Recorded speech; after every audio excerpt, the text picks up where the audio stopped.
Gotta turn it on. Good morning, everyone. It's good to see all of you here. We are delighted to be here for our third parish forum. Today we will be discussing art, architecture, and dance. My name is Erin Brown. For those of you who, I think I know everyone here in the room, but it's nice to be with you. So to begin our time together, I would like all of our panelists to introduce themselves and share what originally brought you to St. Peter's Church. And sí, entonces gracias a todos para venir, estamos muy emocionados de tenerles todo aquí. Y vamos a empezar con presentaciones. Entonces, si cada persona puede presentarse y compartir un poquito de por qué viniste por primera vez a la iglesia de St. Peter's. James, do you want to begin? Sure. Hi, good morning, everyone. My name is James Boudreau. I'm the director of programming here at St. Peter's Church. And what brought me to St. Peter's was almost 9 years ago. I was hired as the director of media and communications, and did that job for quite a while. And then in November of this past year, I transitioned to director of programming. Hi, my name is Chris Hammer. I've been a member of St. Peter's since I moved to New York in 2016. And what brought me to St. Peter's, well, my partner Justin took me to St. Peter's for our first Mass in the chapel upstairs. And when I got there, I realized it was a Louise Nevelson chapel, and I've been here ever since. My name's David Hottenroth. I came to St. Peter's the first time in 1983 when I was an architecture student doing an internship in New York City. And I was spending all of my free time exploring all of the New York City architecture, all the buildings. I was familiar with the Citicorp building from an architectural standpoint and how the church on the corner had influenced the design of the main building, but I wasn't really familiar with the building and didn't realize it was a Lutheran church. I was raised in a Lutheran church, so I came to the Mass a couple weeks later, which happened to be Easter, which was the extravaganza of the Easter service with dance and music and choir and everything, and I've been coming ever since then. Thank you. Good afternoon, everyone. My name is Joaquino Piña Perez. I was admitted at the Architecture and Urban Design program at Columbia University, and that put in motion my pilgrimage to United States from Dominican Republic. I purposely used the religious allegory of pilgrimage in order to unfold two things. First one, how geopolitics has changed the concept of pilgrimage to immigrant, and as well to unfold the diversity in terms of human migration, which usually tend to stereotype as a Latino immigrant when that has been a practice that have been happening for centuries. There has been always a flux of population going to one place to another, but definitely that's the result of an unjust and unfair geopolitics policy. And there is something extremely particular that Aristotle says about humans, and that he said that men are social animal, and that in certain ways is a paradox because he identified that the most sublime or characteristic element of society is the fact of being social, which we can be anti-gregarious as well. And definitely compare with other position that says that art is the quintessential of representation of human nature alongside with rationality. But definitely during my journey to come to United States, I feel that extreme need of becoming a little more gregarious or social animal, if you want to call it, and life put it into my path, Pastor Fabian, and I ended going to Sion, and through Sion I was able to come to this more diverse space that it's called St. Peter's Church. Thank you so much. You'll also see our own Roberto Lara on the television screen as well. He's unable to be here with us in person today, but he's prepared a lovely video that we will show at the end of our talk. He has been one of the biggest leaders in the dance ministry that has been here at St. Peter's, and so we're excited for him to be able to share his passion with us, even though he's not currently here in person. But yes, thank you everyone. I'm delighted to be with all of you this morning. So my first question is for all of you, and I would like for each of you to think a little bit and share some of the ways you've seen creative expressions of faith, whether that be artistically, design-oriented. How have you seen these creative expressions of faith and spirituality form this community of St. Peter's? James, do you want to give it a go? Sure.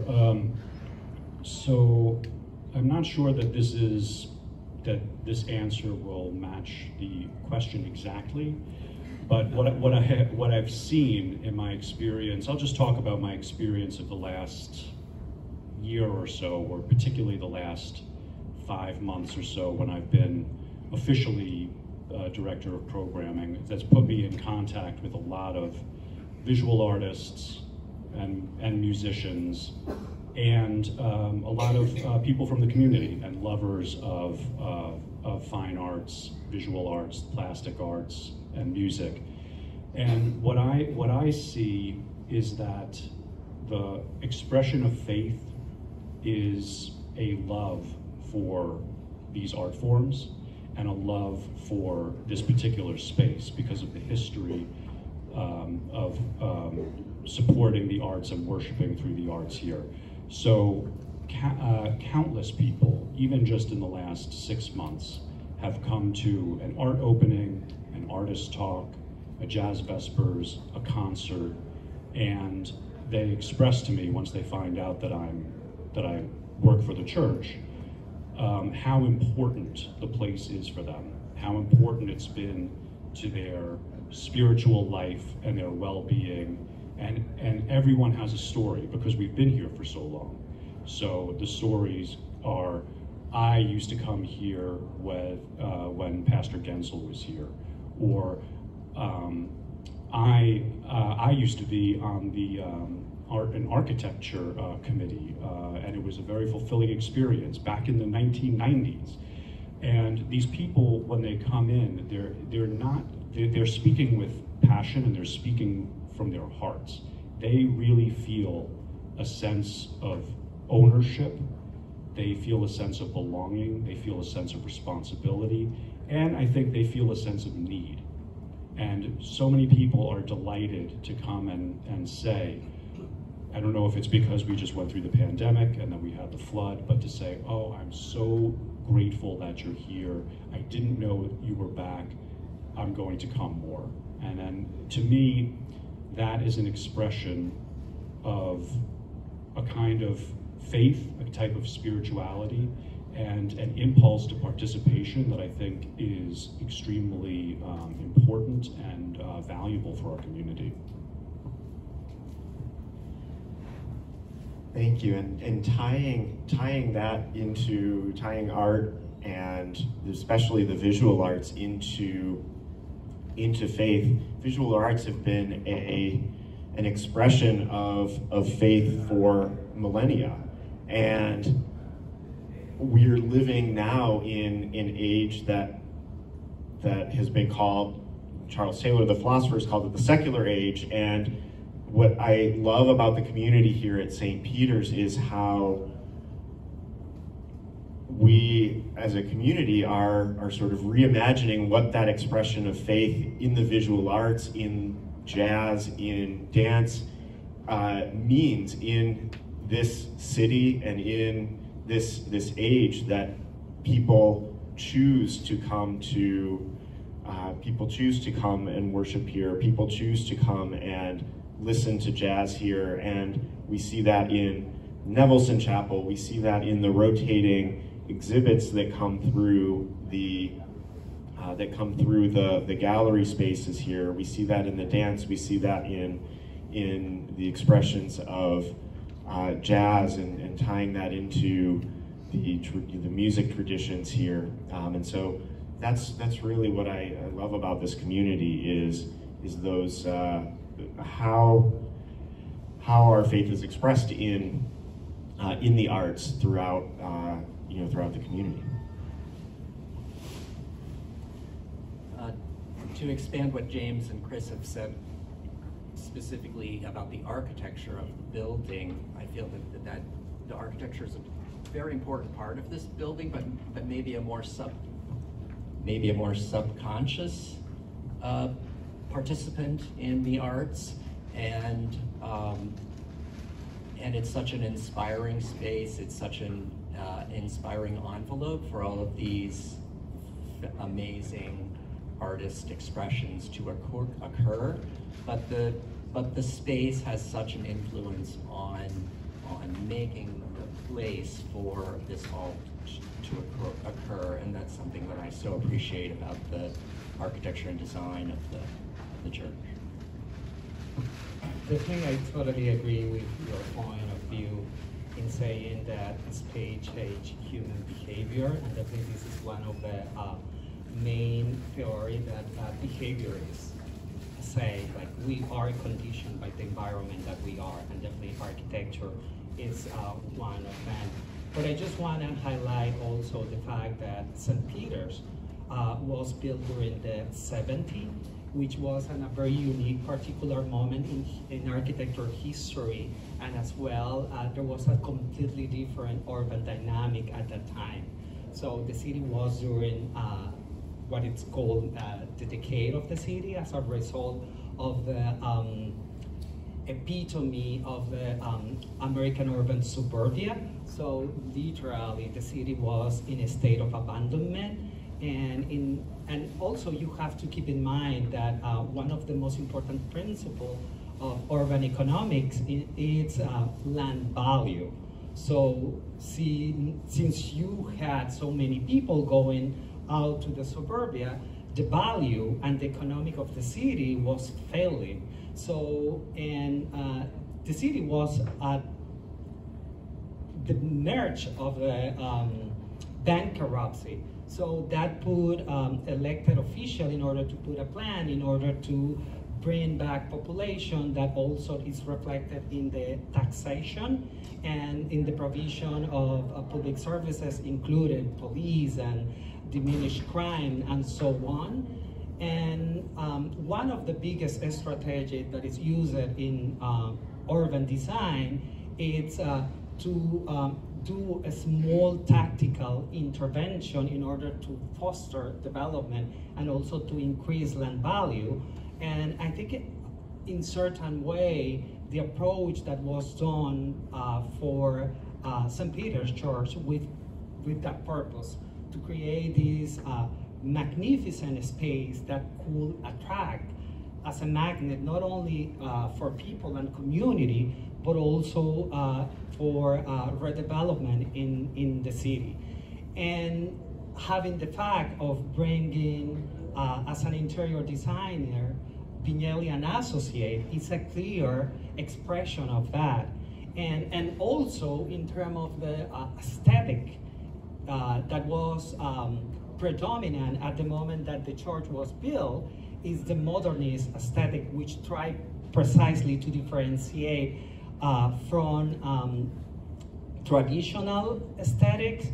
And a key component of that is that the modern movement paid a lot of attention. Yes, it was extremely simple. It doesn't have any type of ornament, but it paid a lot of attention to the detail. And you have this wonderful space designed by Vignali in which the fabric was designed. Every element of the liturgy, it's being designed. That's such a wonderful space to really catalyze art. But I also want to present the other perspective of art, because as well, art can be an element of create separation, and you can see that at the moment that you see like social inequality. So it is important to take in consideration that art has to have also a social purpose, because if not, it's that. And yes, this is a very wonderful space full of beautiful and exquisite art, but as well it's a place where community find a refuge. Thank you. Thank you so much for that context as well, Yakima. It's really great start for my next question that I was actually going to pose to David about the architecture of the building and the sanctuary. So if you'd like to expand a little bit on the vision of the space when it was originally created. I know Yakima touched on a couple of points. If you'd like to elaborate on that, as well as we've worked to restore the sanctuary. In particular, what are some of the historic preservation decisions that have been made and to support the St. Peter's vision? Well, as Yakima was just saying, that the architecture of this space is a modern, uses a modern architectural language. The church hired a very distinguished group of designers who were very well versed in historic architecture as well. I think the Vignalis and Hugh Stubbins were very aware of traditional architecture, traditional church design, traditional cathedral design, and had the same goals as the designer of St. Patrick's over on Fifth Avenue, had the same goals as the Hagia Sophia. I mean, the language of architecture is modern, but the goal was the same. I love a term that the main space of a worships of a church is called a nave. That's the space where we participate in the service, and that's based on a Latin word for boat. I love that image that we're all in a boat together. Maybe St. Peter's is more of an ark, but we're in a boat together and we're traveling together. And I think that's a common image among all religious spaces, whether it's a modern architectural language or a more traditional architectural language.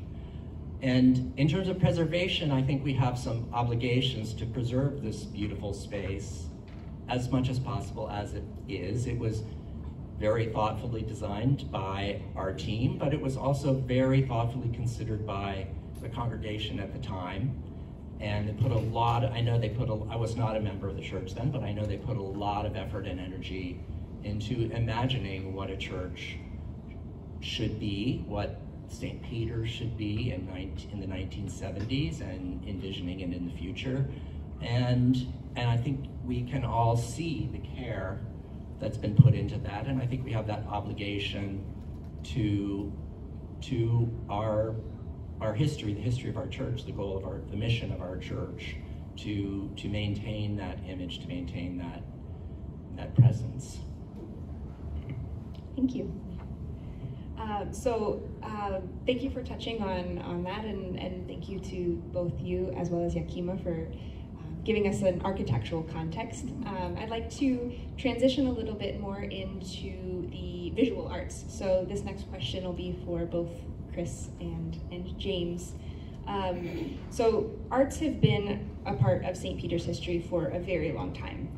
Visual arts have been a part of the community since the 1950s. Dance, which we'll hear from Roberto in a little bit, has been around since the 1970s. So how do the arts continue to be part of St. Peter's mission? Thanks. As I touched upon at the beginning, the rotating gallery space is a fantastic way for St. Peter's to continue to highlight the visual arts. The exhibitions that have, there have been exhibitions in recent years. There was a photography exhibition of Louise Nevelson's assistant who documented much of her work in the 70s and 80s, including when the chapel was built.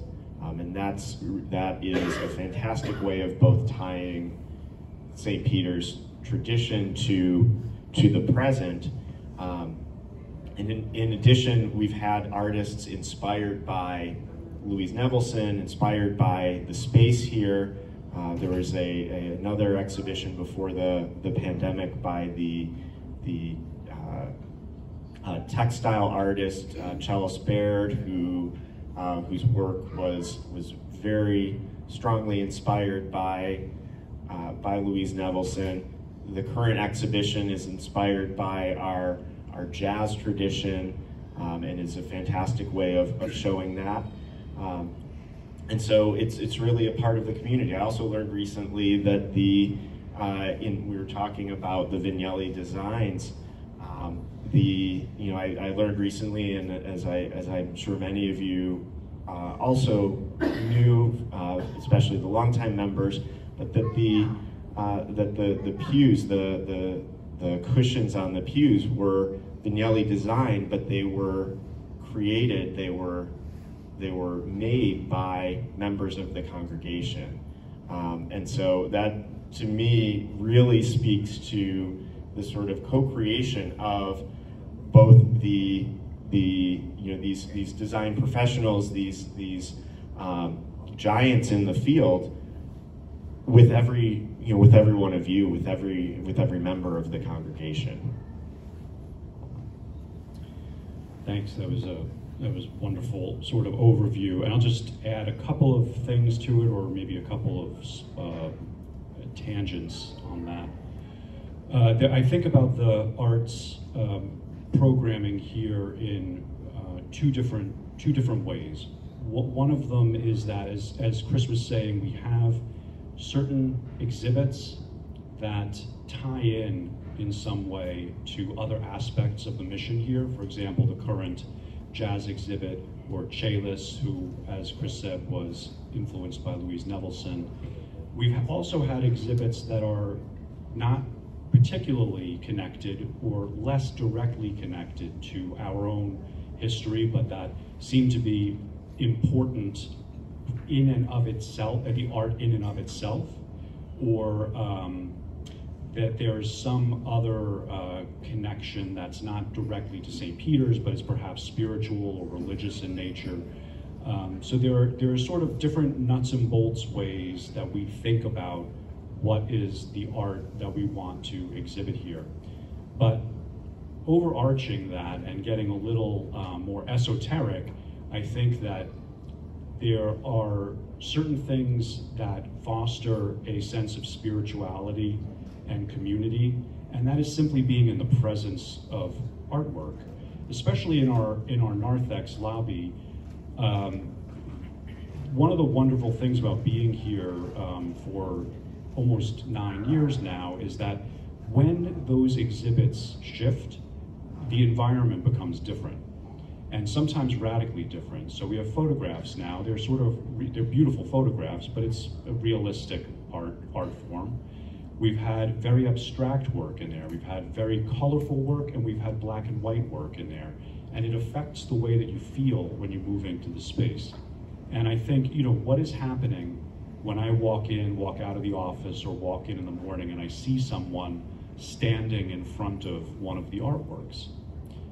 I think that they're having a sort of spiritual experience. I think that we believe here at St. Peter's, and I think that we have believed historically, in the value of art as a spiritual device in a way that's valuable in itself, but it also creates a space within the viewer or the listener or the person experiencing the architecture that creates a connection that is a little bit more hard to put a value on. But it's what we all understand being a church, because it's a similar thing to what happens in a prayer service or in a liturgy. And so I think in that way, there's a direct tie-in and value to our arts programming, and there's also a more spiritual, ineffable kind of value to it that I try to keep in mind. Thank you so much.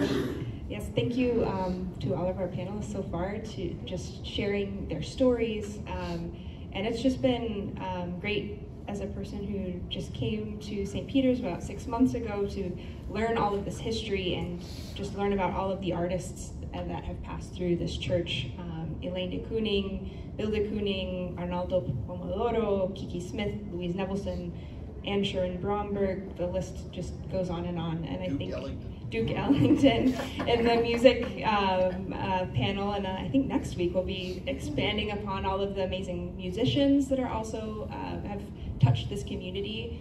And so one of the things that I just think is really amazing about all of this and has been expressed is just the idea of welcome, and how that idea can is something that is very permanent, but the way that a sense of welcome is expressed is sometimes done in different ways. Welcome for one person and is unique.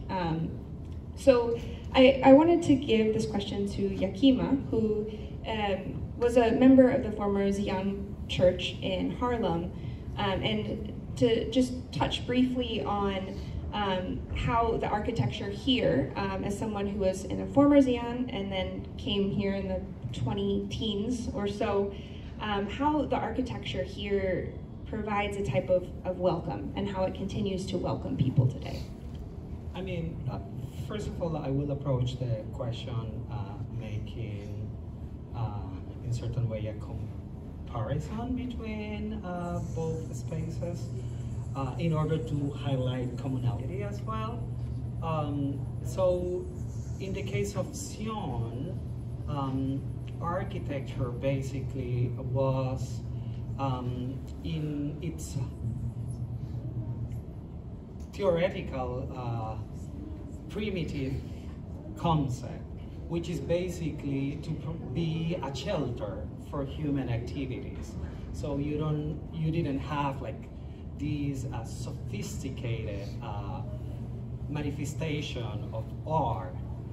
But what really changed that perception was the social interaction, was the type of social purposes behind the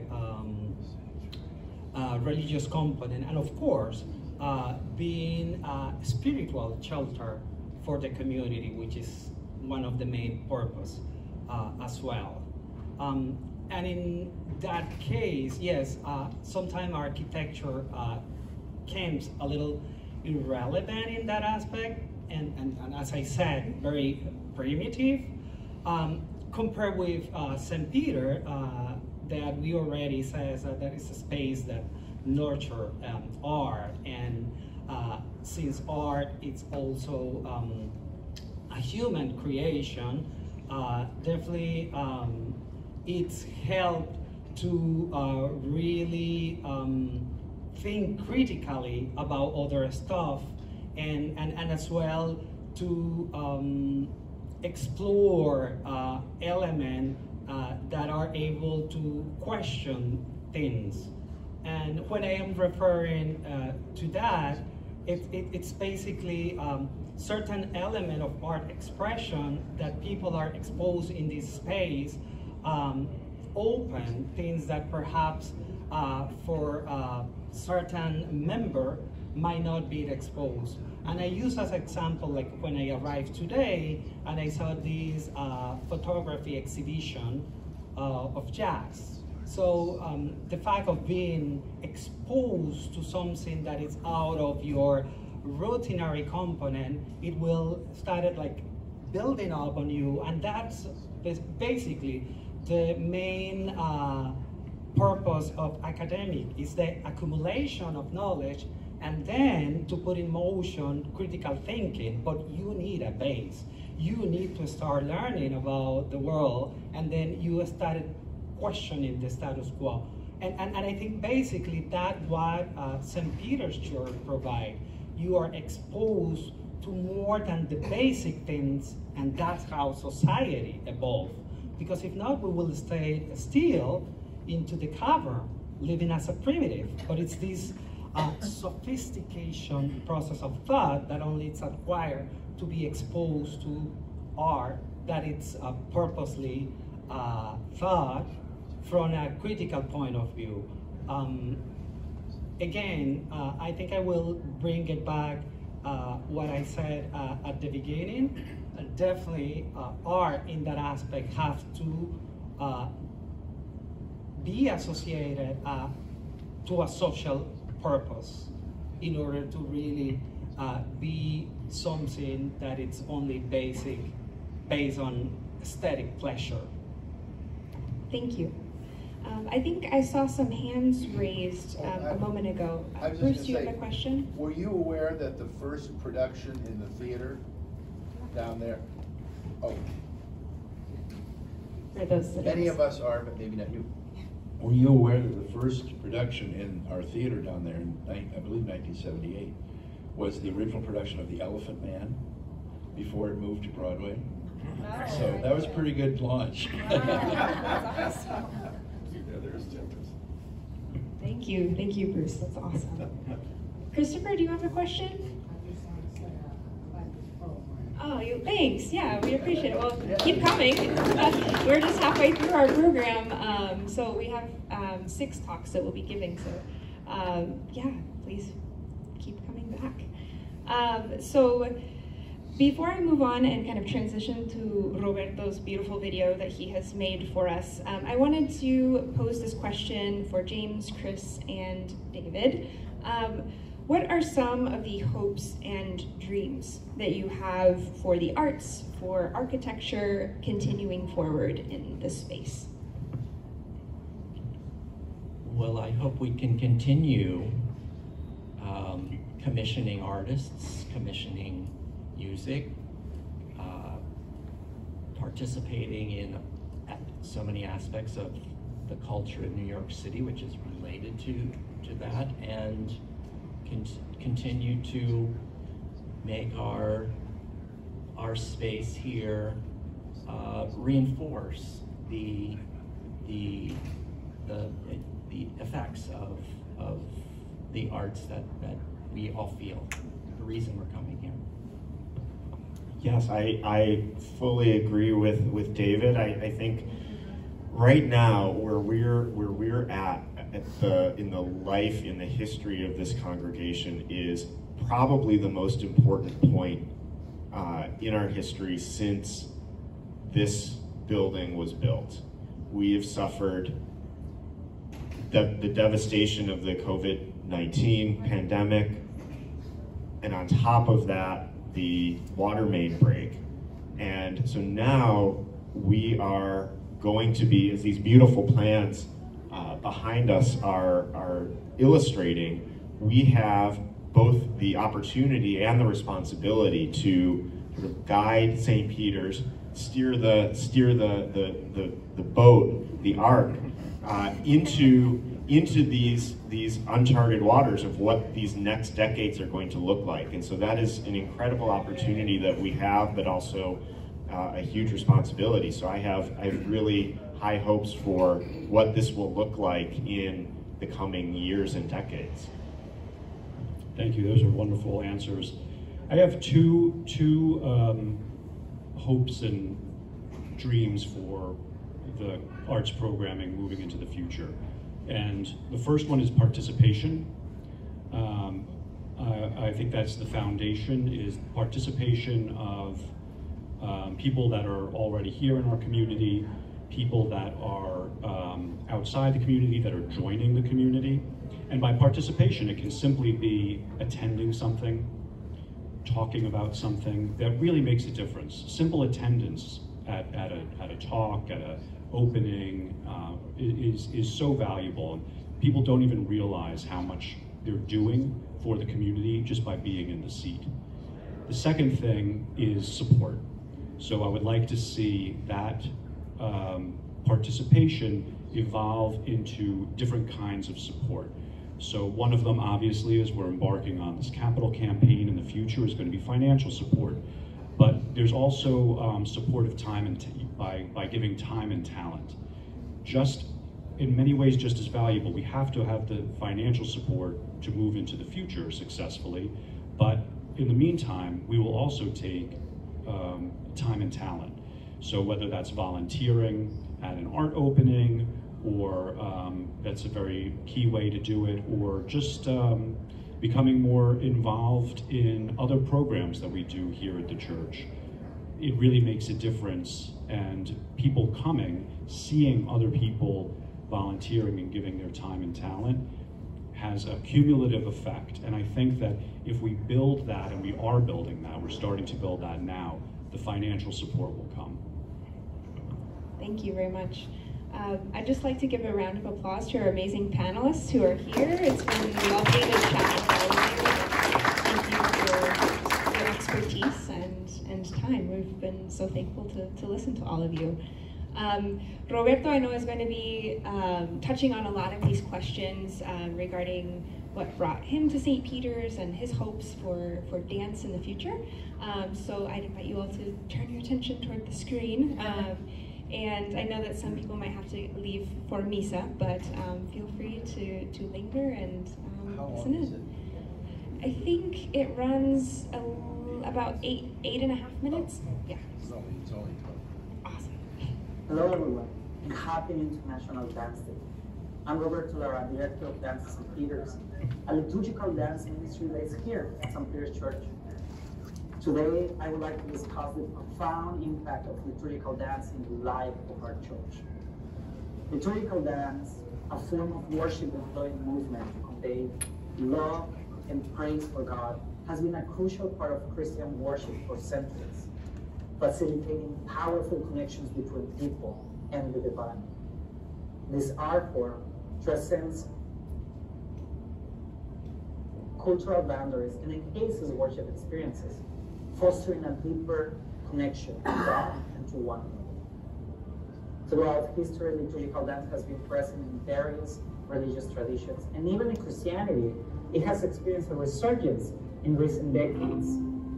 The Bible contains numerous instances when dance serves as a form of worship, such as Miriam's celebratory dance after the Israelites' victory over the Egyptians in the Old Testament, and Jesus' dance in the wedding of Cana in the New Testament. At Dance at St. Peter's, we passionately believe that integrating liturgical dance into worship enriches the experience for our members, nurturing a more profound sense of sacred worship experience.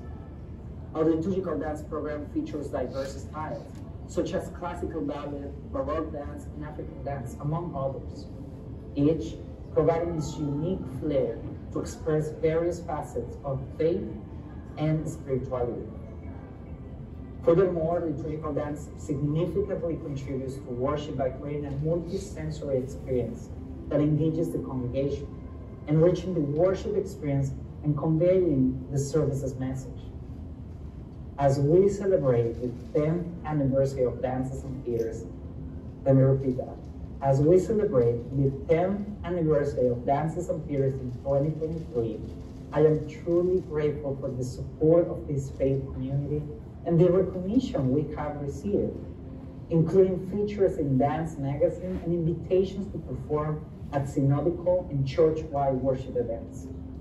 I am incredibly proud of our dancers and program, and eagerly anticipate sharing our love of dance with you for years to come. I truly appreciate the invitation to this panel today and to share more about this program. And to finish this short video presentation, I would like to share one of my favorite liturgical pieces inspired by the choreography Air by Doris Campbell, and especially adapted for the installation service of our bishop, the Reverend Paul Ekenstein. The original choreography, which is set to Johann Sebastian Bach's deeply expressive and introspective music, explores themes of human connection, vulnerability, and transcendence. The dancers' movements are fluid and evocative, transmitting a sense of spirituality and emotional depth. These themes align with the idea of the Holy Spirit as a divine presence, guiding and connecting people. All of these elements can evoke a sense of awe and reverence, which we thought was appropriate for this religious rite of an installation.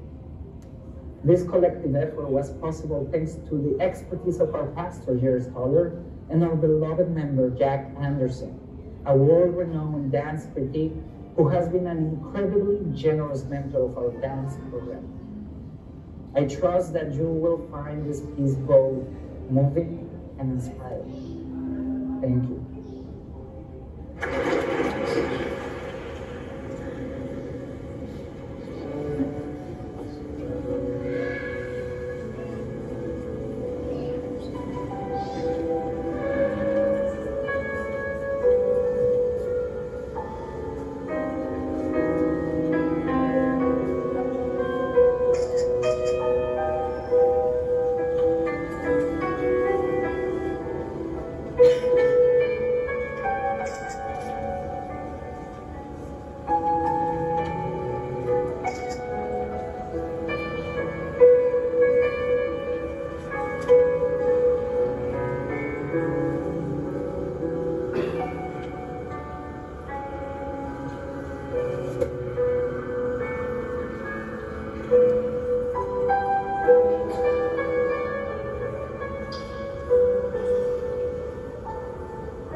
you. We're almost at time.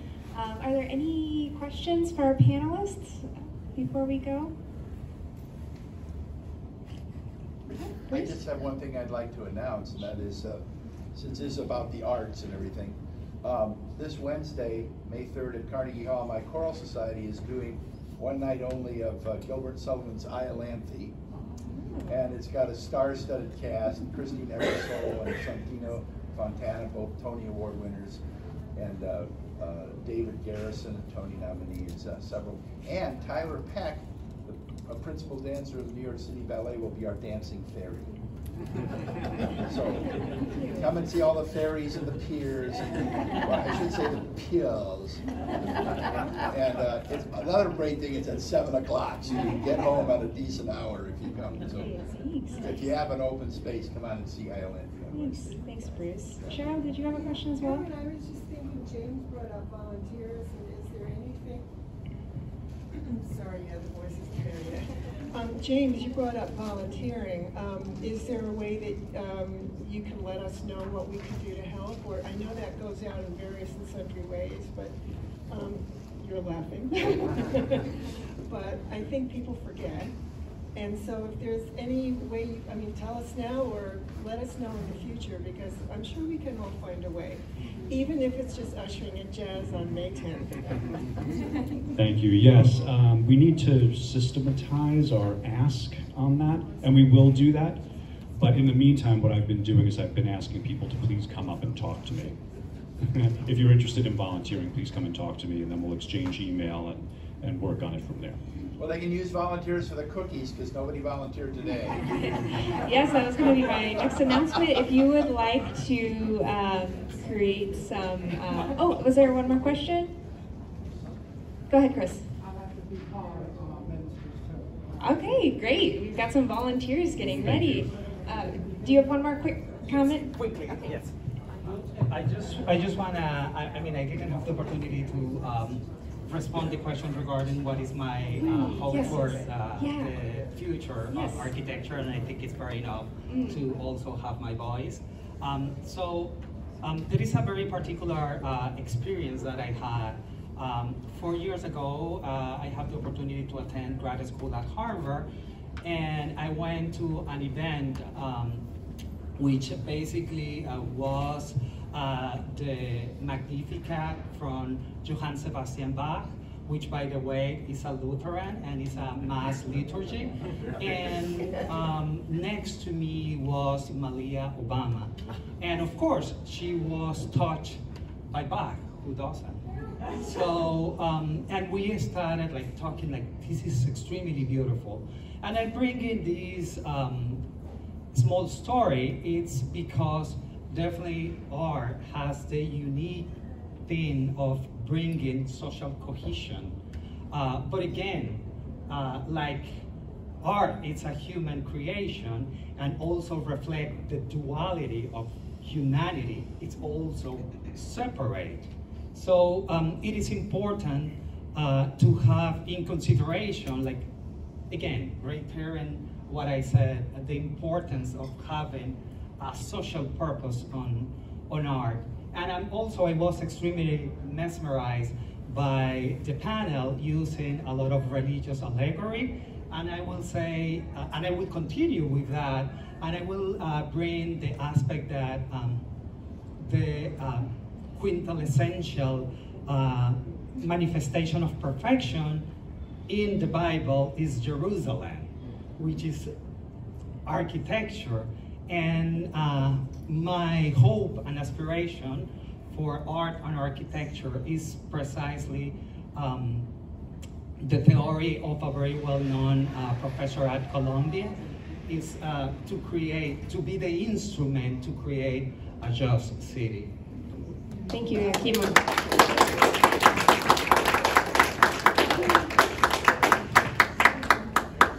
Thank you to all of our panelists. Thank you to all who have, yes, Linda?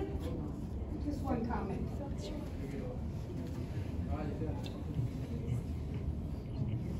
I'm old enough to remember going to All Souls Night in the old German church.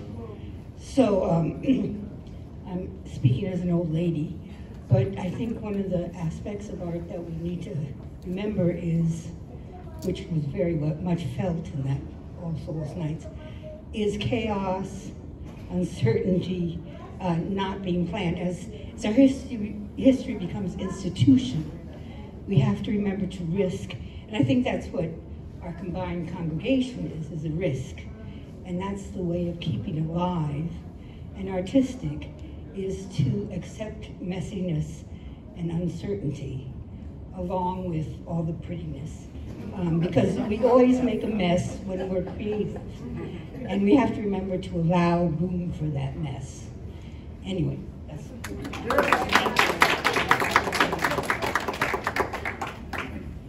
Thank you for sharing that, Linda. I think that that's so important, that we can plan, and the Holy Spirit moves in mysterious ways, and it's we can't always figure that out beforehand. So thank you for sharing that.